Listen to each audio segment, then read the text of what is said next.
Hi, my name's Savannah Rave, and I'm a pre-K teacher here at Alexander Elementary in Alief ISD.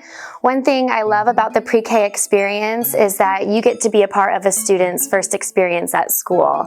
Pre-K is so important to embody the love for school in young children, and that's one of the reasons why I really enjoy being an early childhood educator. Here at Alief ISD, students are given plenty of opportunities to explore different life experiences.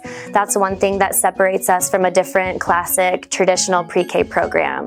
Alief ISD has a great, innovative, interactive classroom for the early childhood learners where they're provided with hands-on experiences of real-world experiences that they might not get anywhere else. One thing I've truly seen in our students this year is their development of vocabulary.